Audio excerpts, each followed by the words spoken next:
everyone's here. Should we get started? Yeah. Happy Frauentag. What is that? Frauentag. Frauentag, International Women's Day. Apparently, it's an official holiday here in Berlin, and nobody's working except me. So yeah, that's pretty cool. That's cool. Yeah. Didn't know that. User testing. I did some user tests, and apparently we can only do 10 at a time. So I was wondering if anybody else has done this. I know Anna and I were struggling with this to try and make it work. So just kind of looking for anybody else to have this. Who else made a comment? Lori Whitaker had made a comment about to not use user testing, to use Qualtrics instead. And I don't know why one versus the other. And I thought that's what user testing was for. It was just for simple one-click test or simple tests. So if Qualtrics or the other platform was a better environment to do a single one-click test, as she said, that maybe then I should move the test over there. So yeah, I was looking for that kind of feedback or anything. Yeah, I can give also a bit more context. So obviously you can use both tools. The drawback of using Qualtrics is basically you would have to recruit separately, whereas within user testing, all of this is done basically in one go. So you can just do everything in there. You don't have to take care of recruiting as extensively as you would if you used Qualtrics. So I believe that the limit is because of our subscription, but I also pinged Adam in this thread just to bring some clarity into this. And there are ways in user testing to set the filter. When you set up your audience, you can actually select people that previously participated in your test to not include them in the next one. So that would be a way to increase basically the sample to 50.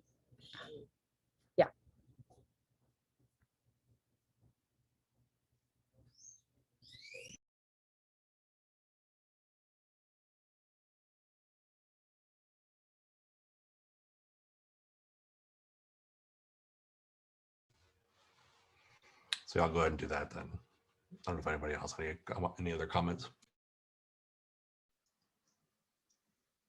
Nothing like super helpful, but I think it makes sense if you wanted to keep it in user testing, you'd either have to make more of those short tests or build it out into a bigger one. I think the intent of a short test is to like intentionally keep it to a small group of people to a smaller length of time.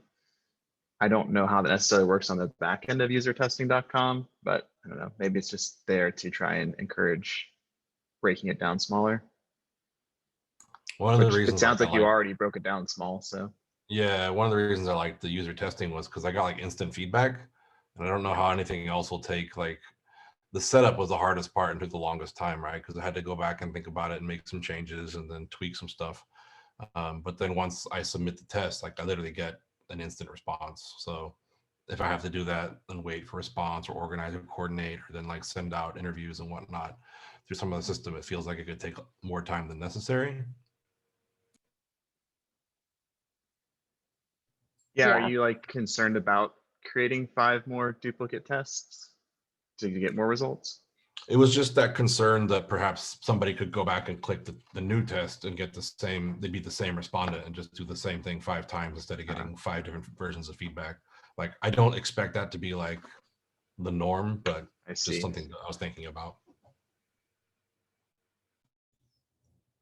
Yeah, so as said, you can set up the filter basically when you set up the audience, but then also in general, user testing has this setting called fresh eyes. So for a certain time period, I don't know the exact time at the moment, but there's basically for anyone like that participated at a test within our account, they will not be seeing another test. So this is not just for you individually setting up a test, but the GitLab account overall. So that kind of guarantees that you don't have repeated users too. Yeah, I think I'll do that.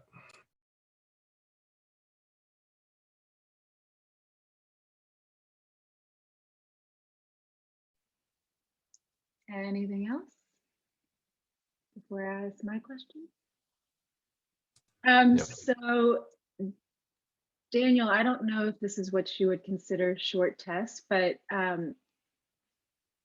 just want to ask, has anyone done like a 5-second test? And this is to test basically the size of the validation text.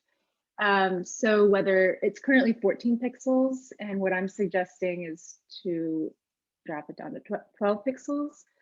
And basically, what Catherine explained was, you show a screen for 5 seconds, and then you can ask, specific questions after that. So her suggestions were, what do you remember? What can you do on the site? And who's the site for? So depending on if they actually catch the validation text, they hopefully will kind of reiterate that in the follow-up questions, which is kind of cool. But I was just curious if anyone had experience doing that. I've not done like a 5-second test but I'm imagining it wouldn't be a problem. I don't know. Anna might have more insight. How long, when you say short test, what are you testing? Like, So it's not a time frame. It's just a thing that they describe as a small test, or like a not really complex test scenario. And I think that was the thing. And also that it offered the ability to do like a larger number of test participants. So if you wanted to do a small test, you could do like 50 people or 100 people and it wouldn't like bill you more or something. I don't know. cool. Yeah. Well, So go ahead. so yes, the short tests, they are cheaper basically than a regular test, and and they are limited in time, so it should not be more than like 1 to 2 questions. Like imagine something like 5 minutes less. Whereas a 5-second test, it's a separate methodology in itself. It's mainly used to basically test UI copy and test the understanding of that particular UI copy, or or like a first impression test kind of thing like this. So it's a separate methodology where literally after 5 seconds, the screen goes away and people don't have access to the visual anymore.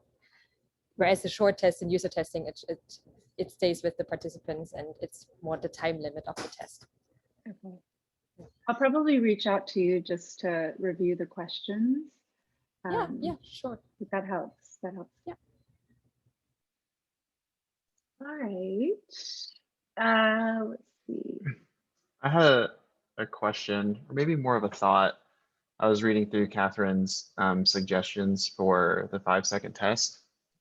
I think my biggest concern is you wouldn't get the answers you're looking for, mostly because like you really want users to focus in on that input field and discern if they can essentially read it at a 12 pixel font versus a 14 pixel font, or as Jeremy has suggested higher up, like using different color variations to differentiate.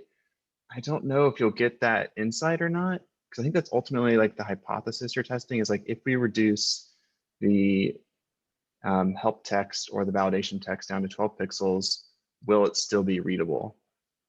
Yeah. No, I will say that every other design system that I've looked at, IBM, Atlassian, a couple other, they do use 12 pixel font. There's only one. Loom actually uses 16-point font, but that's the only one that I found. So I wonder if it's such an insignificant or such a minor change, if that's something that we can go off of as industry standard. So let's, go with the 12 pixel and not even test it. What do y'all think? Should it be tested or should it not, I guess?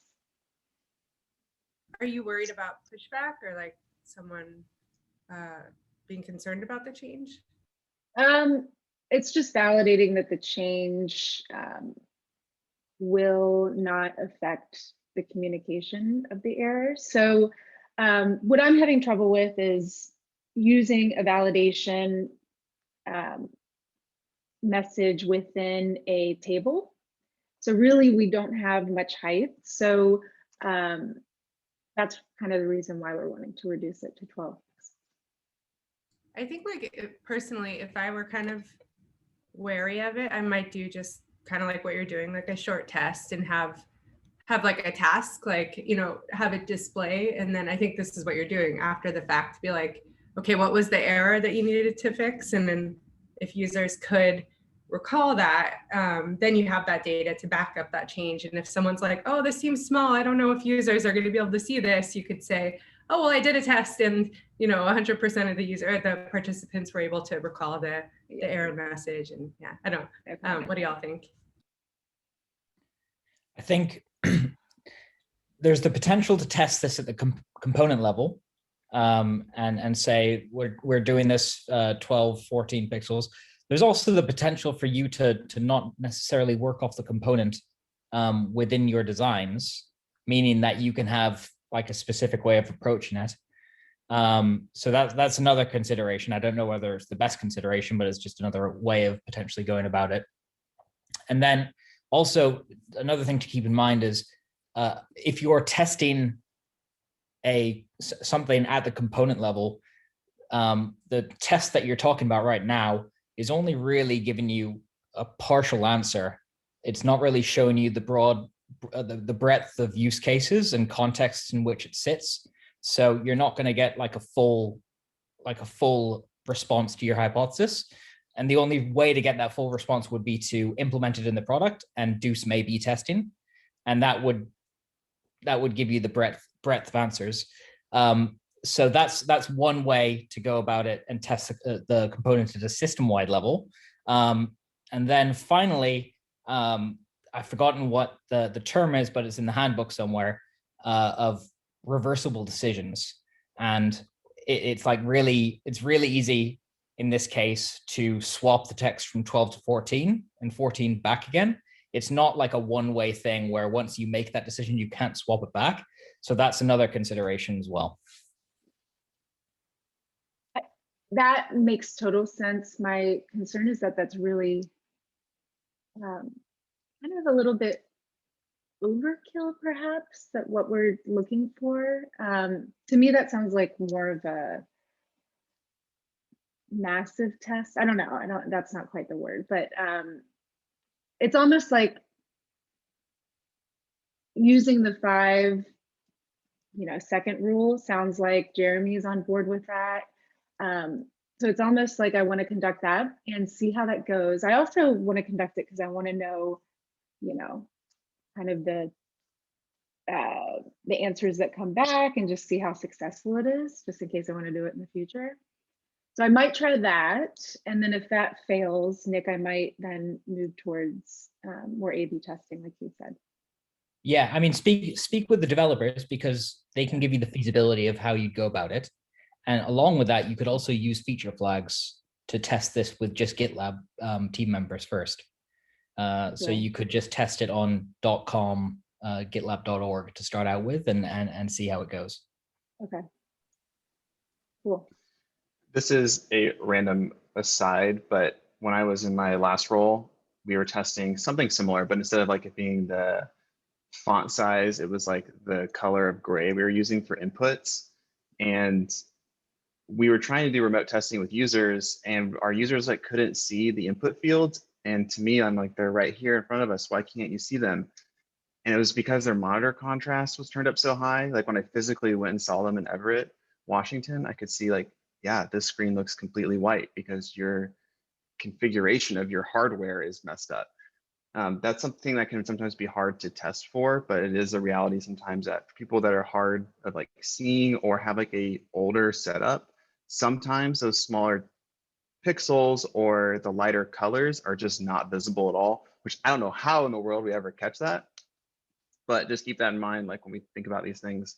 I really liked your idea of looking at a table essentially of like which design systems use 12 pixel font for alt text and which ones don't. And I think that's a good evidence artifact to attach to your suggestion when you bring it forth to like the foundations team with whatever research you decide is necessary. Awesome. I have one suggestion to make this, if this exploration is high priority for your team, to make it a separate issue from, oh yeah, yeah, it will be. okay. I'll pull it out of there. Awesome. Anybody else? Well, thank you for the input. Next on the agenda is my item. So I really like Austin's hover slide for YouTube, and I would like to start using something similar. Does a template exist? If not, are you all interested in using a template? Would you use a template? I would like a template because I had to make one on my own and it was like, I don't know. It's like copying Yeah, stuff I same saw with on me. YouTube. But it might be cool to have something uniform for like at least the UX department, or, you know, we can standardize something for all of GitLab. I don't know, because it would stand out a bit more, I think, under, you know, the massive sea of other YouTube Yeah, I do videos. agree that it's hard to look at the YouTube library of all of our videos. It's like seeing just screen grabs from the whatever portion of the video it is. And it's like some weird table or some one person's profile image is like, okay, I don't understand anything here. I think having a template or like something we can use as like a universal copy pasta would be kind of nice. Copy pasta. Is that what you just said? I like Yeah. that. I get that. I didn't get the zebra reference early on. That's a joke. Nick, real quick, Nick, when I first joined, he kept talking about zebra stripes, and I was like, I have never heard that design term in my life. So I finally asked him, and he was like, oh, zebra. And I was like, okay, that just confused me more than anything. Zebra, I've never heard it pronounced that way. So thank you, Nick, for teaching me something new. I was in the coffee shop earlier today, and I went to the lady at the counter. I was like, "Can I have one of those scones, please?" And she's just like, "What? One of those scones, please." She's like, "What? What are you talking about?" Sorry, what are those scones? And There you go. I always run into these situations. I feel like it was difficult for you to say scones just now. So My call it mom whatever taught- you feel My comfortable. mom taught me otherwise. It's like you know how you're not allowed to do the violent terms like kill two birds with one stone, and they say replace that with feed two birds with one scone. It hurts me to say that inside because you're mispronouncing scone or scone. Says you, yeah. All right, cool. Well, thank you everyone for the input. Anything else? I just had a thought about using the Figma thumbnail template for videos. It's nice and easy to read. It might be a good like intermediate solution until we come up with something more snazzy. Does that scream GitLab though? Even I mean, if super it's an technical? unfiltered channel, it doesn't have to scream it too loud. Yeah. Yeah. The argument against that is that you would have double titles because it has, whenever you embed a link and it shows a preview tile, it has the YouTube title across the top, which it auto generates or generates off of the metadata. And then you're looking at the title for the screen that you see already that you want to use for the Figma. So it might look weird. That would be my only argument. Got it. Yeah. I thought you all were using some kind of online YouTube thumbnail generator because they look so trendy, viral, professional. I used Photoshop or Premiere. Huh. I was just putting them in Figma. I was like challenging myself to come up with a thumbnail while the Loom video would download. So that was like my time box. It looks fun. I think that matters more because if it looks fun, people are more likely to watch it. I'll open up an issue and we can all discuss it there. Continue discussing it. You could add it to the All right. Oh, cool. Anyone else have any topics they'd like to discuss? I got some stuff about form and design I could use some help on if there's nothing else. Cool. So I'm currently, for some reason I can't share my screen.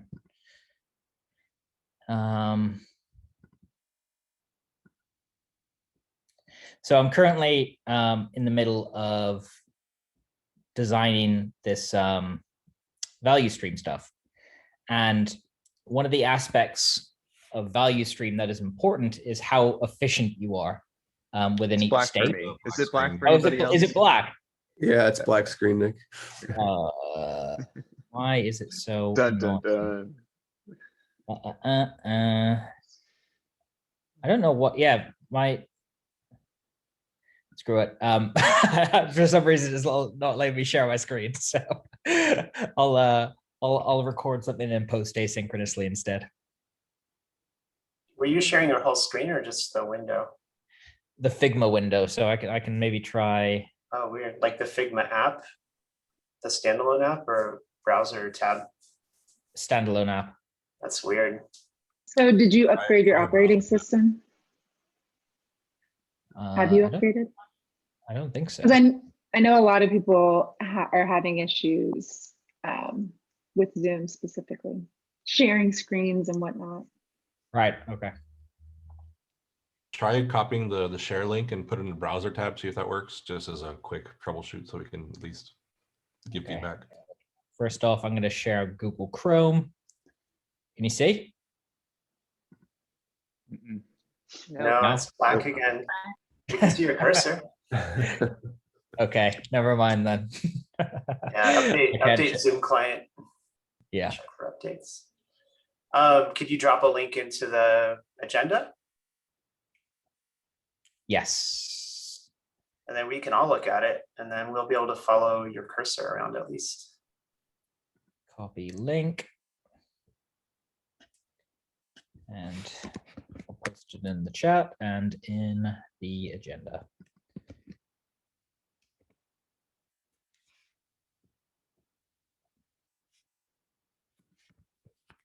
So if you go to the create screen, what I'm trying to do is create a form. So currently within value stream, you can basically show the start event and end event that is contributing towards the particular stage. And what we want to do is also include idle time as opposed to active time, which basically shows how much of the time within that stage you aren't actually working on it. And that ratio between active time and idle time gives you your efficiency for that stage and your entire value stream. So in order for this to work, I am looking to try and one, differentiate active time and idle time. Two, create the stage and blocks, or the stage in a way where you can, it's not taking up too much space, because you also, in the context, you need to order the stages and where they're going and so on. And then also allow for multiple active times or idle times to be added in an or statement rather than an and statement. So yeah, I was just wondering feedback on this form design, which is using tertiary buttons and drop downs instead of primary buttons, which we have now, and whether sort of these tertiary buttons for the add another active time and add another idle time, they sort of make sense in this context, as well as like the green and the green and the red bars for differentiation. And yeah, whether it's worthwhile posting them in like a big block to make it easier, or whether it's just better just leaving some white space. So yeah, let me know what you think. Could you remove the sides? Control G, I think you press. I think it's on you. Oh, sorry, forgot. Do you want feedback in the Figma file or in the issue? Whichever is easiest for you.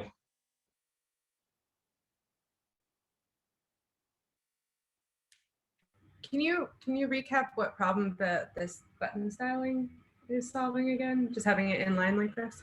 So what I've found is the current button styling with the drop downs becomes very clunky and cluttered because we're adding so many different drop downs next to each other.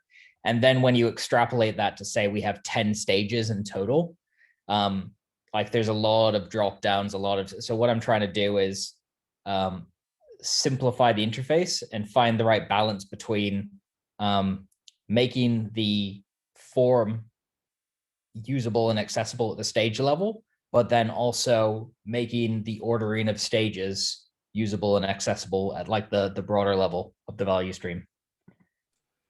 Are these 3 iterations, stage 1, stage 1, stage 1, or is it?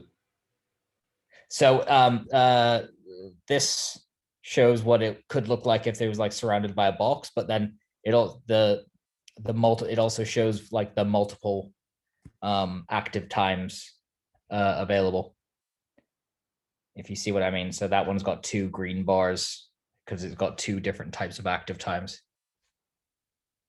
So yeah, I mean, would that count as an iteration? Like I see you have 3 items called stage 1, 3 boxes more or less. They all look kind of the same, but not exactly.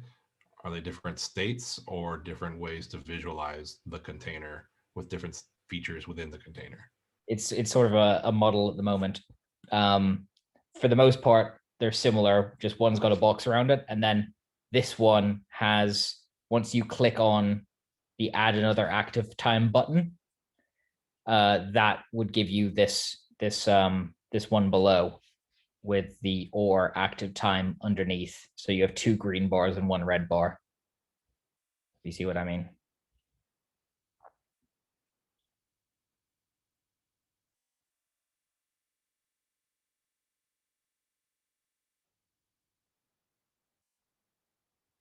Yeah, I think I need to, oh, sorry. I need to frame it a little bit more effectively. Right now it's just sort of work in progress. So I didn't have too much time to think about it.